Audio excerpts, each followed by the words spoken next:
Welcome to a very special episode of That Was Us. We have a very special guest in the house today.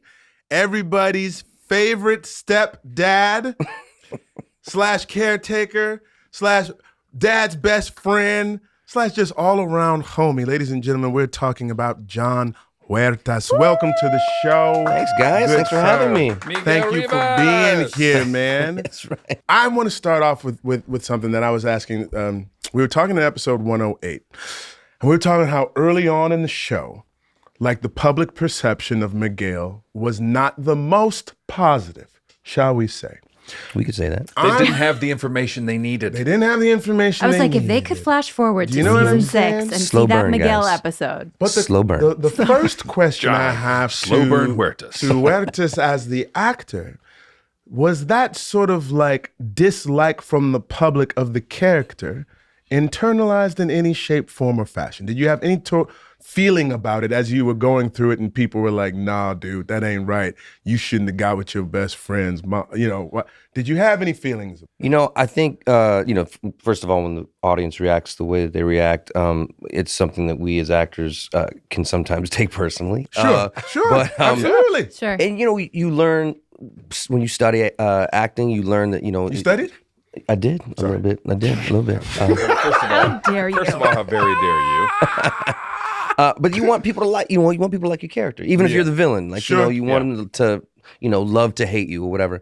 And so, that reaction was something that was a little bit jarring, but at the same time, as an actor, you like to be challenged too. Sure. So I wanted to take on the challenge of saying, all right, you guys don't like this character now. Yeah. Can we get him back? Watch Watch this. this, exactly. Did you? yeah. Okay, let's take it back to the very, very take it back. beginning. What was your experience like being cast on the show? Did you read the script? Did you just meet with Dan? Like, how did it go down? Good one. So I was on a show before that. What's the name of that show? Castle. Oh, that show. Okay, Okay. roll for Yeah. Don't be applause. acting all Thank you, thank incognito. We know what Yeah. the show is. Come That's on, where I man. met you. I know. I did an episode of Castle when That's we got a right. chance to kick it. It was That's fun. right. So that show had gone down, and I was like, "Oh shit!" And I needed a job. I need a job. And so, calls started coming in, and I was doing this chemistry read with Justina Mikado for Love Justin. yeah, she's great. For One Day at a Time for Netflix, and so Okay. same casting director as This Is Us. Yeah, it was and so Tiffany- you okay. guys had shot the pilot. I was still doing Castle, whatever. Right. And so I didn't know what the show was. But I kept doing this. I did 2 chemistry reads, and Norman Lear, who I think we're going to bring up later, I didn't realize he was in the room when I was doing it. I just thought it was Bring Your Grandpa to Work Day. I swear to God, there was an old dude sitting over there with a hat on, and I was like doing my thing with Justina. By the way, I know Justina Got for a like chance to audition for Lauren Lear. yes. It's like, who's this old dude in the corner? Anyway. So I did. I was like, looking, who's this dude? So I'm talking to Justin. And suddenly the old dude was like, hey, John, can you do it again? But I want you. Why is he talking to me right now? Director's here, showrunner's here. So I'm looking at this guy old weighing in? Again, a little insight into our industry. You walk into these rooms, nobody tells you anything that's Right. going on. But also They're just like, go in there and act. Right, and it's lit. They've got almost, it's like a set. So it's me and her on set. So it's lit and it's kind of dark like this. At no point does someone step back, just so you know, Norman Lear is in Nobody there. said that. No, John No, is like, of course hey, not. old man, Nobody told me a I'm legend trying was to in it. audition. Pipe I know. down. I was like, I got it, bro. Thanks, man. And so, but he said, he goes, and by the way, it's a sitcom, a multi-cam sitcom, double-spaced words. That's like, there's a certain style of Yeah, there's a acting for that. cadence. Right. Yeah. Sure. And so he was like, I want to feel like you're trying to rip her head off her body. That was the note. Intense. That was the Norman Lear note.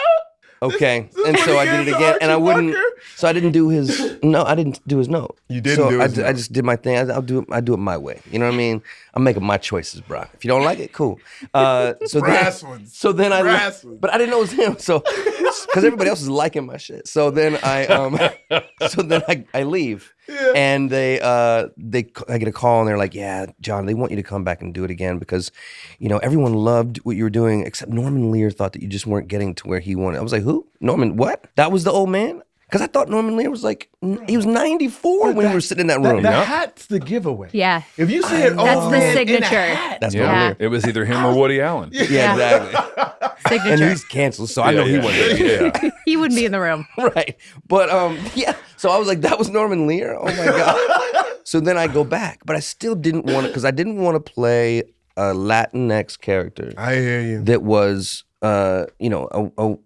an abuser. I didn't want to portray that type of character at that time in my career. So I did it the second time the exact same way. Norman was there again. This time I knew who he was. I was like, yes, Mr. Lear, man. And he gave me the note. Yeah. He was like, I just don't feel like you want to, kill her. Because it's not on the page, man. I don't. Like it's comedy. So wait, I'm curious. Like, did you say that, or did you just? Say, I didn't. Okay. I just said, I'll give it a go. Yeah. And then I did it my way again. And then as I left, and I was like, I don't care. Like I really don't. Like I'm not going to play an abuser. And so, as I'm leaving, I'm driving away. My agents call and they say, hey, can you get to Paramount in 45 minutes? They're trying to add this new character to this show. This Is Us. Are you kidding me? Yeah. So I was like, and I don't like to go in for anything unprepared. Yeah. And I was like, but it was, it was Telsey. I was like, it was their office, and I love them. So they were like, they think you could do this. And so I drove up there to Paramount, and they were having meetings with other guys. Where was the Norman Lear audition? Where was the one? Sony. Sony. But I was Okay. driving back to Venice, and then I got the So you had call to turn to turn around and go up to back. Paramount. Okay, got you. And so they were The LA seeing geography, people. gotcha. Yep. They were seeing people, and I walked in, and I hadn't, I was like, is there any material? Do I need to read? They were like, yeah. And I see other guys there. Now they're all the other guys are like 45 to 50, salt and pepper hair, and white. And I was like, oh, they want to make sure they see at least one, so they can say, we tried. We looked at it. We looked at some people. That's what I thought it was. I literally did. And then they're all looking at their side. Look at all these sides. And you have no sides, so you're I like, got oh, nothing. I'm I'm like, come unprepared. on. I have nothing to read. Right. And so I go like down the hall asking somebody, so is there sides for me? I mean, they were like, yeah, we'll go get you some real quick. And then all the other guys were like, Yeah, just 4 pages. so they literally handed me some sides, and I was like, This is not fair. and like 10 minutes I'm going into the room. Right. And I go into the room, and it's John and Glenn, Ken. And Norman Lear. And Norman Can you Lear. believe that? And Dan Fogelman. He has nothing to do with this. How did he get here faster than me? So all those guys were in there, and I walked in, and then they just started talking to me, and we started laughing. Dan Fogelman was like, my dad's a huge fan of yours. He loves Castle. And it was this whole thing. And they were like, do you want to read? And I was like, not really. And so I just got this stuff. And they were like, yeah, don't worry about it. Amazing. Yeah. The And world's, then the I world's left. easiest audition. Yeah. It was. Do you want to? No, thanks. No, I'm good. God, I wish that were posed to me every Yeah. audition. I'd be like, Yeah. yeah, I'm good. Yeah. I don't want to. This is it. No, I mean, and so this then I is- left. What do you This need? is what you're asking Yeah. for. I left. I got a call. They're like, "Yeah, man, you're the one. They're gonna put you on the show." And then I was like, so then I was chilling for a You're couple like, of God, weeks, this job is so easy. right? I've been trying too hard. That's the problem. And then I get a call. They want you to go up to the valley, Deep Valley, to this special effects makeup house, and they're gonna do a live cast. Why? I was like, "Why? This isn't Star Trek. This is us." I watched the wait, trailer. what's happening? I was one of the 50 million people that watched the trailer. Yeah. There's no. I'm not an alien. What the? And so I go up there and I'm asking them when I get there. I'm like, why are you doing a live cast? And they're like, oh, for the old age makeup. And I was like, old age makeup. They're like, yeah, for you. You're married to Rebecca in the future. And I'm like. They think I'm Milo. No, I don't play Jack. I play Mike. Mike. I play Mike. That was his Michael. name initially. Michael. That was it. Michael I with played the Mike. salt and pepper hair. And, And they were like, no. You're married to Rebecca in the future. What? I didn't even know. So then That's how it was broken to you. yes, I broke it to me while I'm getting stuff slathered on my face. you probably knew before a lot about it. Yeah, You knew before I did, yeah, that's you for did. sure. Oh, really? Yeah, Yeah. clearly. So that's how I got on the show. This is us. That's the story. I'll see you guys later. That was it. That's all we wanted. Bro, are Thank you you. serious? You never read. No. He didn't Still, to this need day. to. Well, because I Still didn't to have this any day. time to prepare it. Well, no. I was I going get to it. look like an asshole. But the vibe, but the vibe, like, did you know anybody else in the room before? Did you know John and Glenn? Did you know Dan? Did you No. know Ken? No. You knew nobody. You just knew the casting but you just directors. charmed the hell out of them.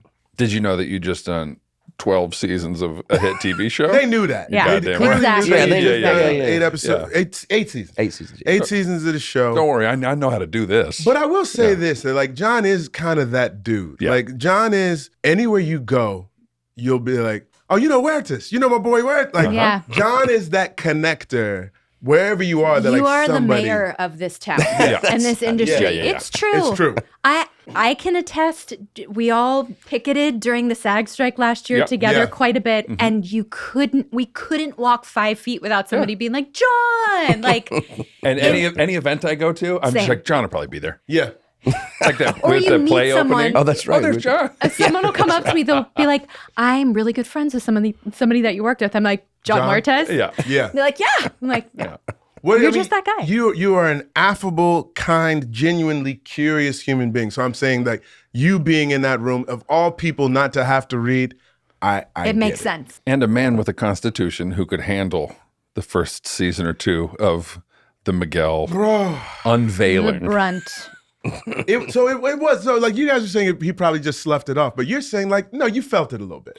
I mean, I felt it, but I wanted to embrace that challenge. Like, it's Yeah. like, Yeah. let's turn them around. Let's figure it out. Yeah. Like, it's going to be fun. And Yeah. was there any solace provided to you by Dan or the writers of like, this is where the story is going? Like, be patient or just like Sure. Yeah. stick it out. Yeah, absolutely. I mean, Dan, I would have a sit down with him at the beginning of every season, and Isaac and Elizabeth as well once they took over, and we would just talk about like, you know, they would assure me like we're gonna turn some people around. It's such an interesting position to be in because the audience response at first is literally because of nothing that is circumstantial.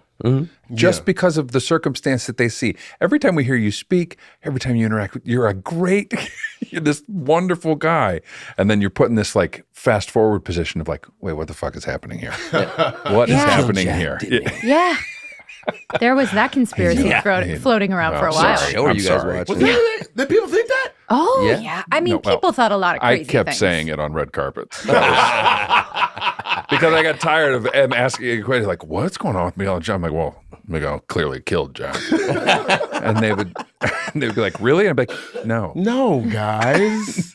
Guys, no. And Stop. I go like this. I'd I'd say wink and then I would wink. And yeah. So this is interesting. You, along with Mandy, are like the only people that really got a chance to span timelines. I would ask Mandy this question sometimes in terms of like, what's the difference in vibe between past and present or whatnot? Let me ask you the same thing. Like, when you guys are back in the day, is it a completely different vibe than when you're working with like the adult Pearsons or whatnot, or like is it similar, or how would you describe differences, similarities? I don't think we approached it that differently because the Not the approach, but the vibe. Oh, the vibe was vibe? definitely different. yeah, the You vibe didn't was think so? definitely I think it was definitely. That's what I'm asking. Like, how would you describe the difference?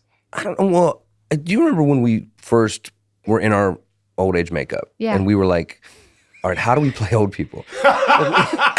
Older people. And we kind of didn't, because, you know, there's the Saturday Night Live version where it's like, hey, Yeah. come here. Yeah. You know, We're there's- not. We didn't do that, but No, we no. talked about it. And we did. And I think I would just stare at Steve Beers. And just soak it in. So good. Just watch him move. That's right. Watch the way he You have eats. to explain Who Steve Beers is? who Beers is. So Steve Beers has been working in television since 1932. He is a legendary television producer. He is legendary. He worked with a lot of people that I worked with Yeah. before, but he like worked on the And A an team. excellent for God's character sake. he study. worked on the A-Team. Yeah, I mean He he's talks about that a lot. that's 70s. I mean He that's like worked on a lot 21 of stuff. Jump Street. so he was the 21 Jump Yeah. Street, the yes. the elder on our set. Like if Yes. anybody was going to be a model Yeah. for me, Yeah. it was going to be him. Ever know that, John? Yeah, I would. That's why you guys didn't see me You always just talking to him. hanging on out in the set. production office, just like looking in his office. Hey, I did. Yeah. But also, I think we talked about it. We were like, if we could just take our time. Like we know that people who are older take their time with everything. When they speak, before they answer, they would just. So I think that was like the vibe. It's like they just won't pick it up. Let's go. I will say, my experience was we didn't have too. I mean, over the years, I guess we definitely had like some time where we were together as like younger people. It was Jack and Rebecca, and then obviously you were with Shelly. And, Wild Times at Froggy's. Yeah, there you go. Totally. But there wasn't a ton of that. Like when we worked together, it usually was present day. Yeah. But I feel like the set with Milo and the kids and stuff was always a little bit more like, let's get down to brass tacks, let's do the work. It was way more of a party. I always felt I was like, oh, we're with everybody, we're present day, even feeling encumbered with the makeup and the process and being there so much earlier and all of that came along with it.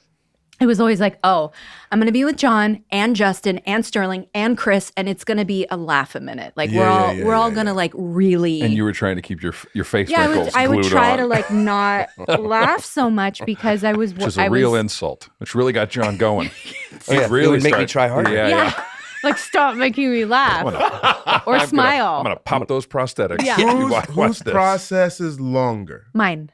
How long do you started at what, and they ultimately got it down to what? It started at like 6 for me. Yeah, same. It was like 6 5 hours or something, and it ultimately got down to like 3.5. 5 hours? Mine was 3. Yeah. John's was a little bit quicker. Yours started at 5 hours? Mine started 6 hours because they were acting like fools. Was putting all it that the stuff hair on or was it the prosthetic? It was everything. The hair, the prosthetics. It was all like the whole process was long. And, it became and a I had to go back- well-oiled machine. Yeah, it finally became. And then You did request those full body prosthetics just to get you in the character. I wanted my knees to be bolus and stuff. Yeah, well, just your knees. Yeah.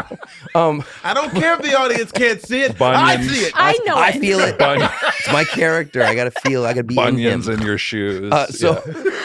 But yeah, I think they put a lot. Like at the beginning, I had a lot of prosthetics on. Like, I had like a full on jaw thing. So they lighten everything. You had the waddle. I remember the waddle. Yeah. But I came in once at like 2 a.m.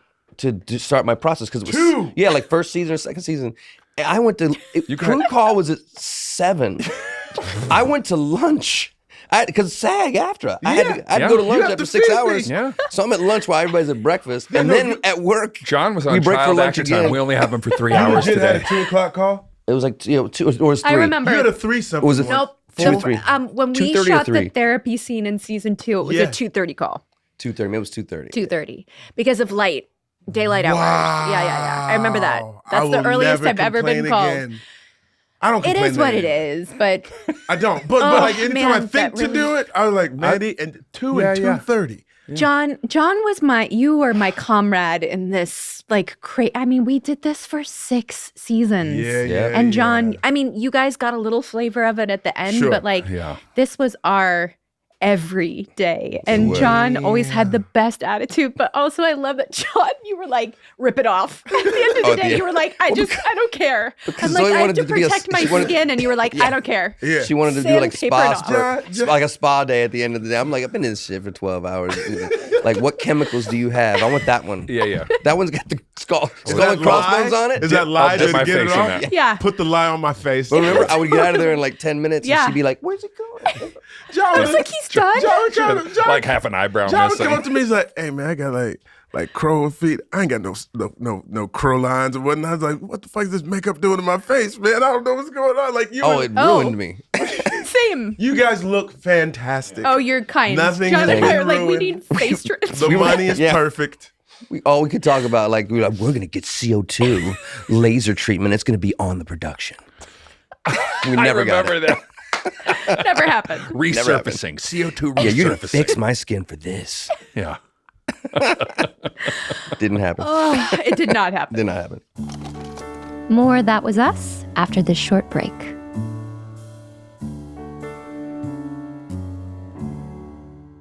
Fun fact, everybody.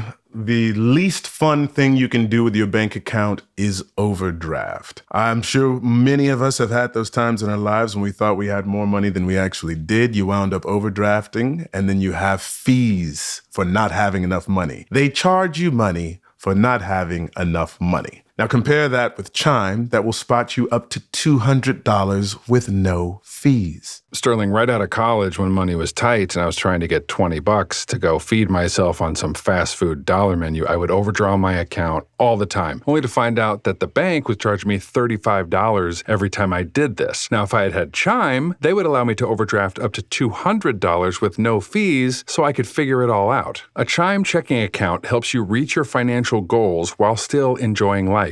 Take back your finances with features like fee-free overdraft up to $200 with SpotMe, or getting paid up to 2 days early on direct deposits. Chime has spotted members over $20 billion already and is super easy to set up. Just set up a direct deposit at your Chime account, and after your first payment of $200 or more, Chime will notify you to enroll in SpotMe. With an activated debit card, Chime will spot you up to your limit when you exceed your balance, and your next direct deposit is applied to your negative balance. Now, Chime never charges SpotMe fees or interest just for getting spotted, and you can get boosts when you refer your friends. Live it up this summer and make progress towards your financial goals with Chime. Open your account in minutes at chime.com/thatwasus. That's chime.com/thatwasus. Chime. Feels like progress. Banking services and debit card provided by the Bancorp Bank, N.A. or Stride Bank, N.A. Members FDIC. SpotMe eligibility requirements and overdraft limits apply. Boosts are available to eligible Chime members enrolled in SpotMe and are subject to monthly limits. Terms and conditions apply. Go to chime.com/disclosures for details.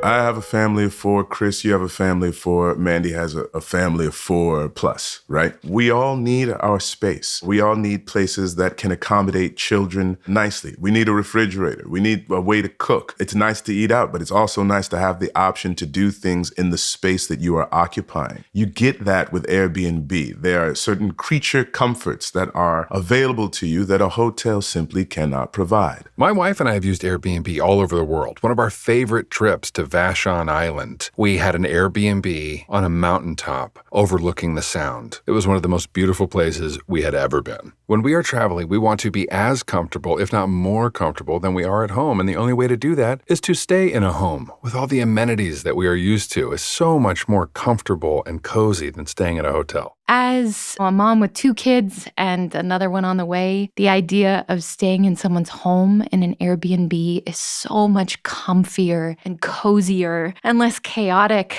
than staying in a hotel. It's just the thought of being able to cook and do laundry and all of the creature comforts that you have in your own home are available in a fantastic Airbnb somewhere. It's definitely the way I prefer to travel. I'm a man who knows what he likes. I have a way that my nightstand is arranged. My desk has a place for everything, and even my chair for recording this podcast is positioned a certain way. So why settle for a vacation that isn't just the way I like it? Or host travelers who are looking for that same level of excellence. Right now, your house or condo could be just what someone is looking for. And if you're looking for a little extra spending cash this year, you and Airbnb could be a match made in heaven. When you're on the go a lot, or even just have a single trip planned this summer, and you're looking to get the most out of your trip and or your unused space, hosting is a great choice to make for you and your family. It's never been easier to get started hosting, and Airbnb is with you every step of the way. Your home might be worth more than you think. Find out how much at airbnb.com/host. That's airbnb.com/host.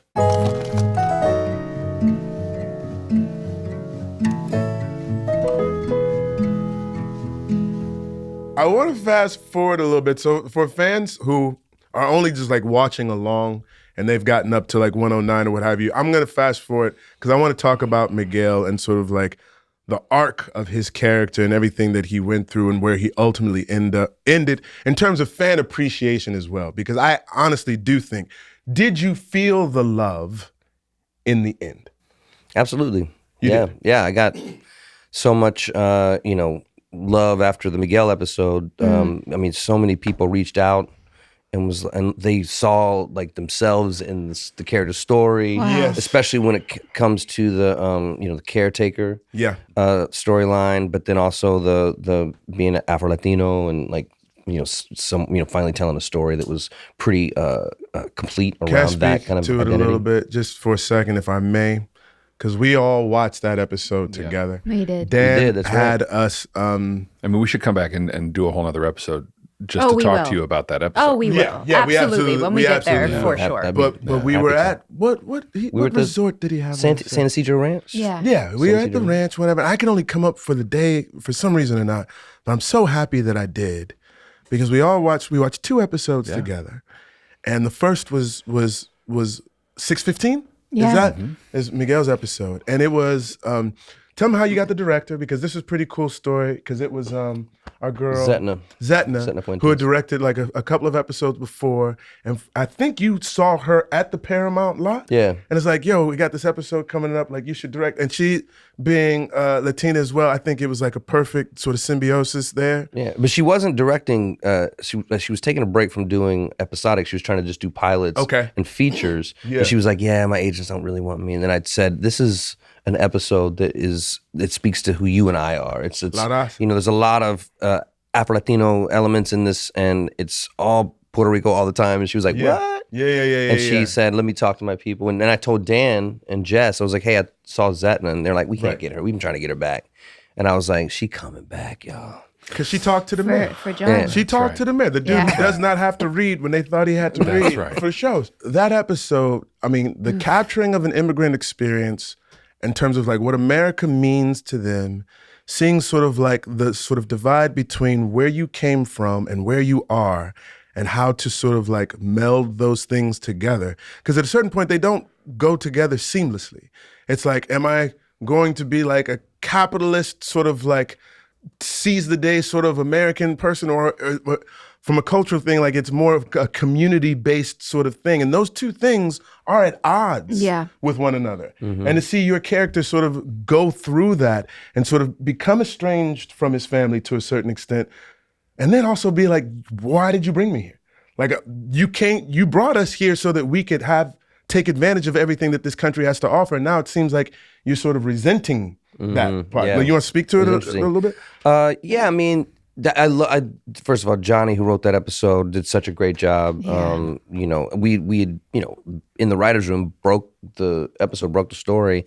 And I remember just talking about all the ideas that we wanted to try to, do, like a list of ideas, for the episode, that I thought 3 of these will make in the episode. And somehow Johnny got almost everything in there. And so that was a big, thing. And a lot of it came from, my own personal experience being, an Afro-Latino from, moving from one city to another and having to kind of give up a piece of his identity to fit in and not be bullied or to hopefully, make something of myself. And, the whole blow drying my hair thing was, from an incident where this kid called me pubic head. He said, because the hair on my head looked like the hair on his, and penis. And on his penis. Got it. Well, the hair doesnn't actually grow on the penis. But we understood. We understood. Yeah. The nickname was enough. You know what I mean? So anyway, I got in a fight and I got in trouble and,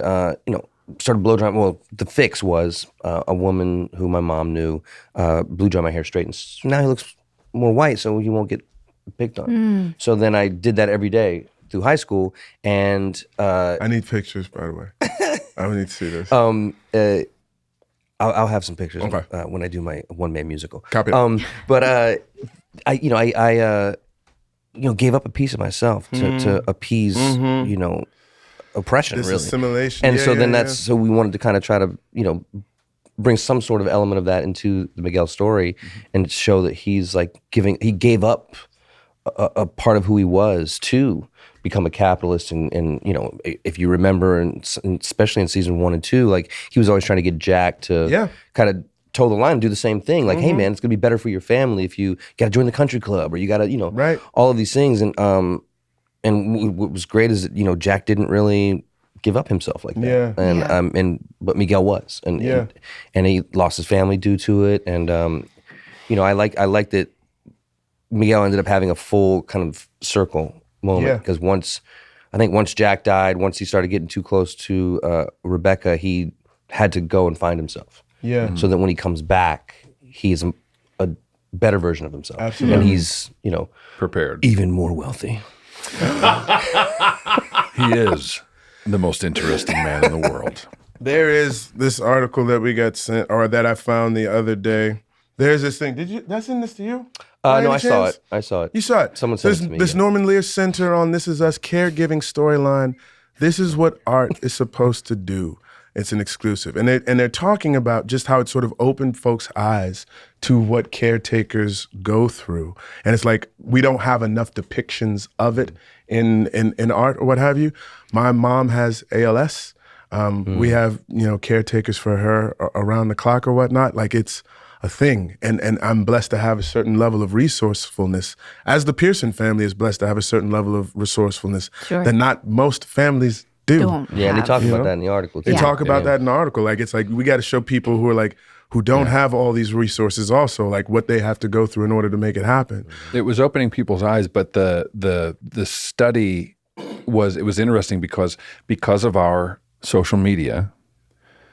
It was the first time that they were ever able to measure this issue in a way that they had never been able. They couldn't figure out how to gather the information they needed to make a case for paid leave, for elder care, for all of these things. And because of this storyline, through social media, they were able to come up with numbers and come up with people's opinions and stories. The social impact that this particular storyline had on the conversation at large. Yeah, incredible. Yeah. So I just want to go back to the reaction back at the ranch that we were all in, because we'll go into that episode, but like, when your tree, there's the tree that is sort of representative of you, which means that you have passed away, right? I let out this sound that I didn't recognize with myself, and we did it at the same time, right? I think it was like me. I heard myself going, That's what I did. Right, and then I heard you go, I'm like, he nailed it.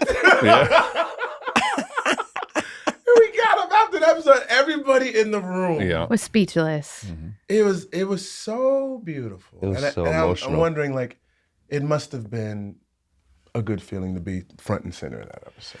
It was a really good feeling, and it was what really felt good is that the execution of that episode to me was near perfect. It was like the direction, the writing, the casting, everything was just and proof positive was the reaction that you guys had and that I had, because I didn't cry that much watching This Is Us. I cried, I think a total of 3 episodes. That was one of them. Really? Yeah. Wow. You should try rewatching it, because we are a mess. It's hitting. It is hitting different right now, bro. Yeah. For real. All right, for sure. But that one got you. That one got me for sure. Yeah. It was audible. Like it was like. Oh yeah, I was like, I've made a fool of myself, and then I heard you, and I was like, it's gonna be okay. Yeah. But to be able to share that all together was so special too, because there are very few moments where we actually gathered as a group to watch the show and like celebrate the fruits of our labor. And it just, the culmination of, 6 years, over 100 episodes of all working together, and to see your storyline sort of wrapped up in such a profoundly beautiful way was just, it was very, a memory I definitely will cherish. Yeah, me too. Are there, not necessarily scenes, but in terms of experiences of the show throughout the 6 years, like anything stick out as particularly memorable, moving, funny, what have you, or even just the interplay of how it all went? Like, what sticks out to you? I mean, everything is so, every moment was just amazing. So everything kind of blends together. I think there's one scene when we were at that, when we were in Paso Robles, and when you and I were like in the back of this building, kind of overlooking this vineyard, and it was just like this kind of like bonding moment between a stepdad and his stepson. Of course, right after that, we ended up getting into an argument. But but before that, it was like just the beauty of this place that we were filming in, and the moment. It's just an image that is like plastered in my brain somewhere. There's a lot of good Randall Miguel moments in that final season. Randall always was okay with Miguel. Yeah. Like, there was a deep understanding of the role he played in their lives and the life of this family. And there was, I think, the recognition of how happy he made Rebecca. Yeah. That it took Kevin a long time to get there. So the beef between the two of them was different in terms of like how best to care for my mom. Correct. Like, which happened later in life. Yeah. That happened later in life. But the initial, there wasn't that same initial rub that there was between Miguel and Kevin, which we just were watching back the Pilgrim Rick episode, which is where Miguel asked to wear the Pilgrim Rick hat, and Kevin just shuts him down immediately. Like, hey, Kevin, I know you guys. I was just wondering if this year, could I wear that? Is that how Miguel talk? I don't know. That's how you played him. Right? That was a choice. I'm just saying that was a representation. That didn't sound like Steve Beers to me. There was it's much quicker. But yeah, when we show this episode, we have to show one shot of our dear producer Steve Beers so that folks understand what we're talking about. How terrible. I love that. But we spoke He's about awesome. the moment when he offers you the hat and the look on your face. It's just like it was the first moment where I was like, oh, there's a story here. Yeah. Like I want to know more about the this audience man. doesn't know. There's a lot they don't know about how these two have ended up together. But that look that you give him when he offers you the Pilgrim Rick hat, because you just know how much time has passed. Yeah. And you can see it all in your face, and it's a testament to you as a performer, because it's just in your eyes and it's beautiful. It's gorgeous. Well, it was all on the page. I mean, incredible writers, so it's easy. No, we didn't. You I'm talking about along with these two and Milo and Justin all had opportunities to direct This Is Us. You did 2 episodes? Yeah. Talk to us a little bit about your experience in directing, sir. Favorite actor on the show to direct? Favorite actor on the show. I don't want to do that to you guys. It's fine. It's fine. You don't have to say it. But like Lonnie. Ding, ding. Ding, ding, ding, ding. Winner, winner. that's young me. Still counts. No. Which 2 did you direct? One was called Four Fathers, and what was the other one called? Was that me and William driving? No, that was later. There was one with you and William. I felt like there was driving. It's when he came back after he had his lung transplant. He was much heavier. We were trying to match something from like season 2. So let's say that a little bit. So Ron Cephas Jones successfully had a double lung transplant. Yes. Incredible. Right? That's incredible. And was able to extend his life to the place where he could go do a play on Broadway. And like Mandy mentioned this before, Pilgrim Rick, we'd have to take breaks when we were doing these walks because he would get tired. At the end of the season, he had these oxygen tanks that we just sort of incorporated into the show, and so he carried them around. And so the fact that, and it's experimental, like it's not something that had been commonplace at the time. He got the double lung transplant. It worked. I think a certain like nutrition, etc., filled out. And he, his face got He just rounder. looked alive again. And he goes, "Yeah, Sterl, I got cheeks, man." He starts smacking his butt and smacking his face, and it just felt so lively. So when he's talking about trying to match, it's like he was a wisp. He was a $120 soaking wet. Yeah. Got up to like 150 or something like that. Yeah, and we were shooting something that was a direct cut from one of those driving scenes. Yeah. It was incredible to, first of all, just direct him because he was so, He's awesome. A powerhouse of an actor, right? Yeah.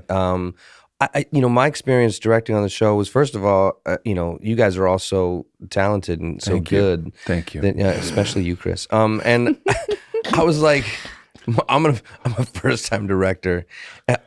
How are they gonna feel? Sterling K. Brown, multi-Emmy winning taking some directing from Jon Huertas. Hey, Sterling, let me talk to you about this moment. Yeah. I thought he was gonna look That at me was a like weird choice that you made. I thought he was gonna look at me like, John, come back over there to the chair, bro. But he was very, very, very open. We'll be right back with more That Was Us.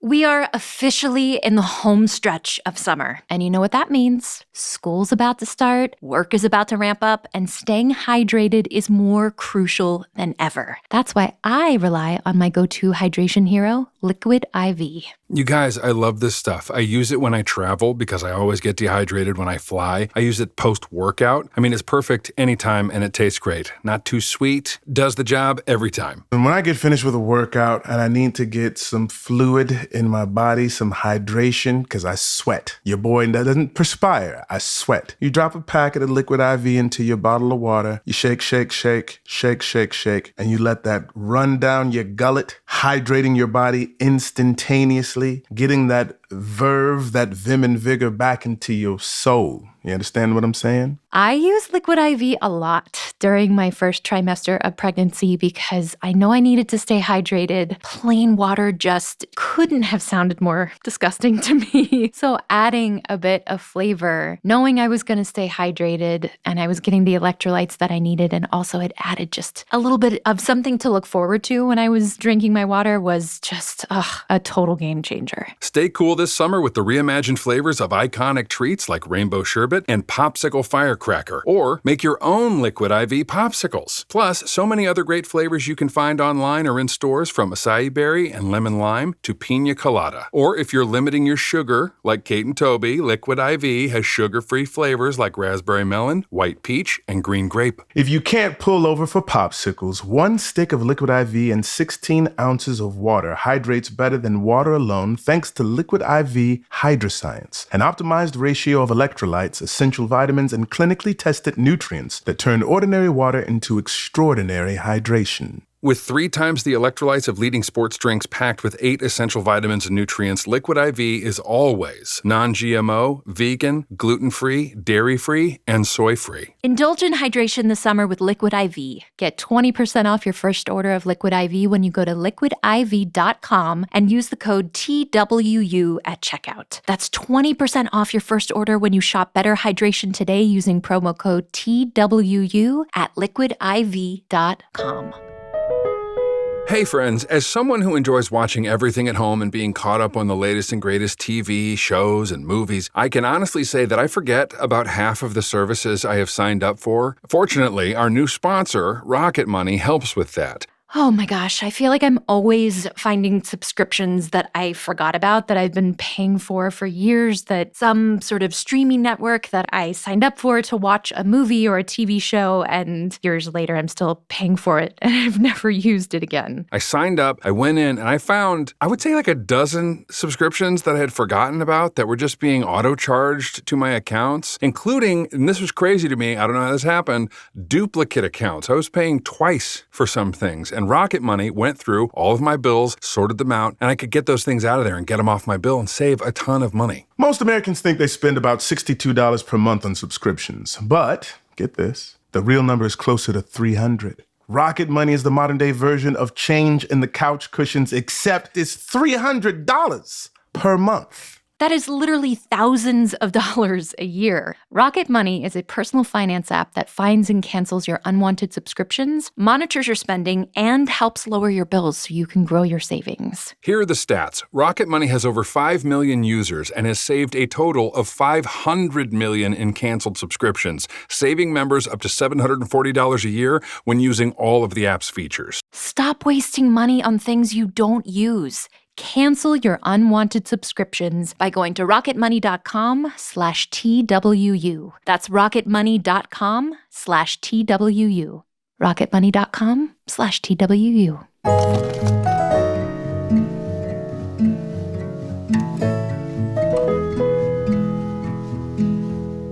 You know as well as anybody else, like sometimes the idea is that if the director, early in your career, you want direction, you're sort of hungry for it all the time. Yeah. You get to a place, or at least I'll speak for me, where you get to a place, all right, if they don't say anything, that means they like what they see. I'll just keep along that, or maybe I'll play around a little bit or what have you. I'm going to check in with the sound guy, see if he liked it. Was it good? Did I look cool? Did I look cool when I said it? But I'm wondering, just because you brought it up, I've never been in a place where a director has come up and I'll be like, why are they walking up on me? I've never been like, no, I'm curious because an outside eye, I can only do so much. I've been on a show where it was like that. Really? A couple times on Castle. Why is this? And this director would ask me, hey, can you, try this? Yeah. and it's something who is this I old know man in the I just corner? did. Yeah. But they obviously, because sometimes when you're directing, and I will Yeah. say this, you've got 3 actors on, it's a wide shot, right? Sure. You got 3 actors, and I'm watching. I might watch one actor. I'm focusing on this one because this is like kind of the fulcrum of the scene or whatever. Yeah. So I'm watching this, and then I might, and then I would say that maybe when I would be like, why is this person walking up on me, is because I know that they probably weren't paying attention to what I was doing. And now they're saying, try this.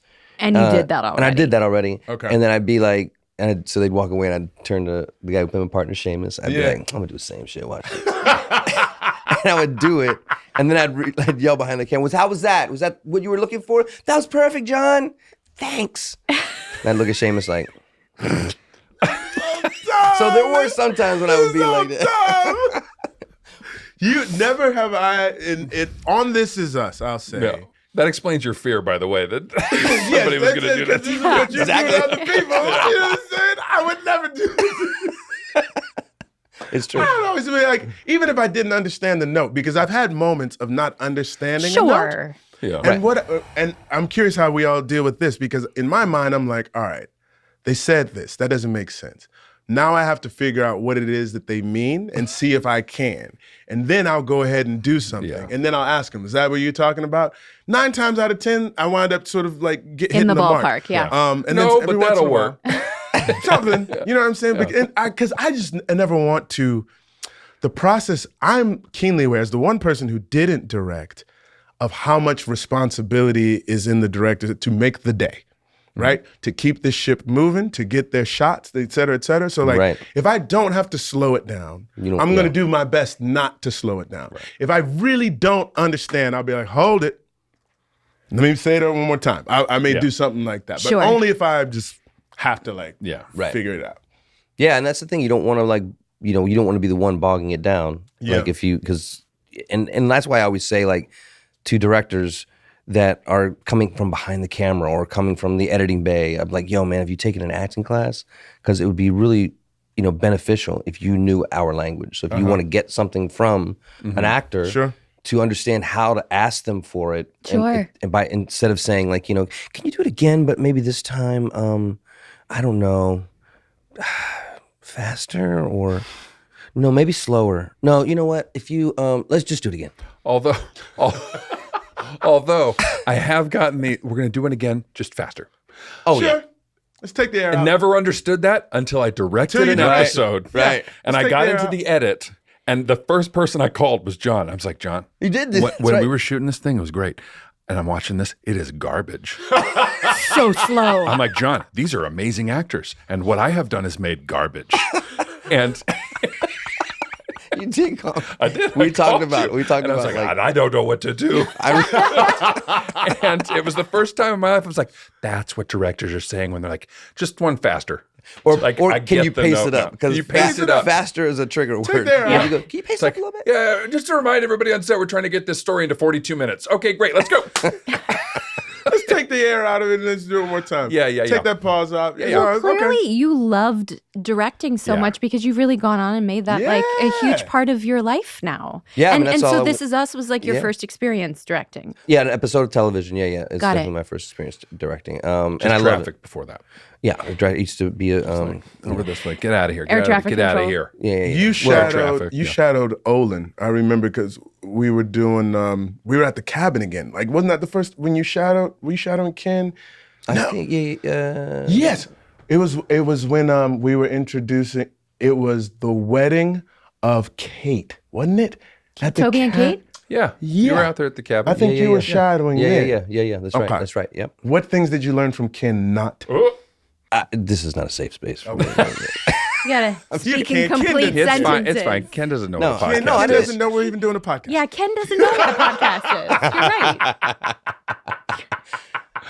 No, I learned a lot of great stuff. Look, from he's Ken. so sweet.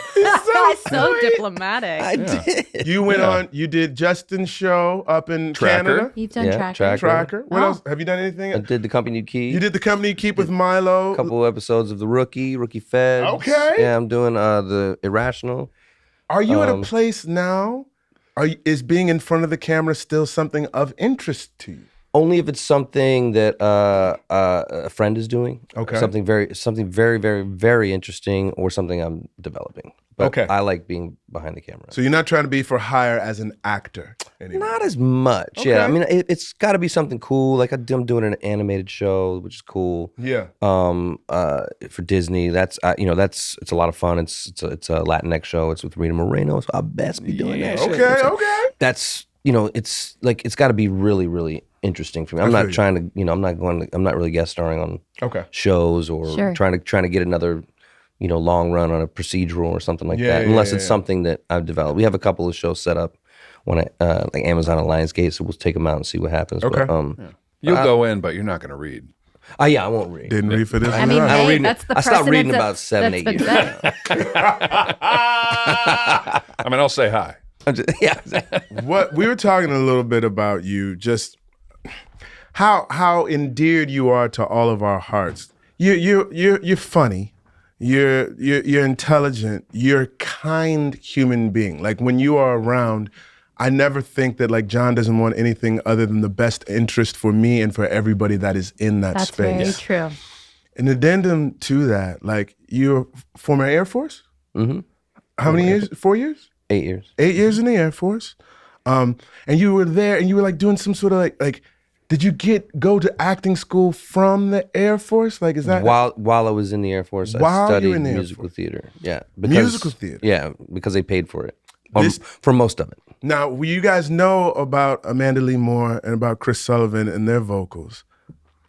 I'm surrounded by beasts. Like, Huertas be blowing. Mm-hmm. Yep, it's true. For his like 50th birthday party. Oh, the best. Like he got up on, like everybody's just kicking it, drinks and everything. First of all, like Jon built like his house. Designed and built. Designed and like, look, we're not, and this is not like hyperbole. I have ADD, that's why. That's not. But bro, like the thing, but you could use it to just do video games. Like you go and build stuff, You're an entrepreneur. You have, many buildings like for rent throughout the country, and then you have a home. He's a beekeeper. He's a beekeeper. Oh, Dude right. will come with his honey. This is us, honey. With This Is Us honey. Like, what is it? You say ADD, but like, what do you say is the special sauce that really contributes to you just wanting to know a lot about a lot of things? I don't know. I think there was too much? No. It's just Thousand Island. We call it special sauce, but it's. I think, my grandmother died when I was pretty young. She was, and the mortality. I've kind of looked at mortality a long time ago and realized and really when I read that the average lifespan for a man is 74 years. 74. I was like, I gotta get to work. I want to see and do and try everything this planet has to offer. And so, I want to go see things, I travel, but then I also want to try things. I might not be an expert at anything, but I'll be pretty good at a lot of things. Yeah. Oh yeah. So you're not afraid. You're not. Your full knowledge of something doesn't keep you from putting your foot in the ring, throwing your hat in the ring, and giving it a shot. Exactly. Yeah. Yeah. Because I know that the best way to learn is from failure or from mistakes. So even if I do try something and it doesn't work out, then I've learned something, obviously, and it's going to be a piece of information that I can always come back to and use in life. So yeah, I want to try everything. I want to do everything except golf. And I really don't want to fuck around with golf. You draw a That's line. a perfect way to end an episode. Except golf. There's a storyline. Thanks for listening. That was us. Listen, we've only had a few guests so far, and we're gonna hopefully have like the whole cast at some point in time. But like, you're one of my favorite people, bro. Same. I feel the same about you guys. Like it's the buddy. absolute truth. Like guys, it sounds so freaking cliche, but like we had like the greatest group of people. We did. So it wasn't just the story we got to tell, but it was the people that we got to tell the story with, right? Yep. And Jon Huertas is one of them people. He's that dude. Yeah. So however you guys. felt about Miguel in the beginning, when it's all said and done, we hope that you came around. Of course. There's no way you There's could not And a if you single didn't person. come around, You're made of stone. like you made it. Yeah, then they're a sociopath. Yeah.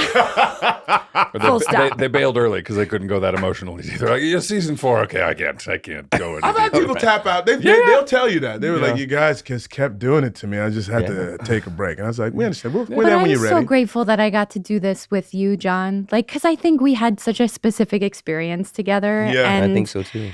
I just like to know that I had a partner in crime like you to lean on, to go through the prosthetics with, to tell the story with, quite frankly. It was just like, it was so joyful. There was never a moment on set when we weren't laughing and smiling and having fun, like even in the harder moments, It's you true. know? Yeah. And I'm just like, yeah, I will be forever grateful that the show like brought us together and we got to do it together. It was like lightning struck, you know, Yeah. Yeah, right. like the way that everything, every element of this show, every single department head, every single crew member, every single, seriously. you know, most writers. There might have been one that was, you know, all the writers. All of them. 100% of the writers. Let's just say real quick, social media, because Sarah Wareheim, who ran our social media, who's producer sitting over there, she would come up with stuff. And this is funny because Jon is also a former break dancer. Yeah.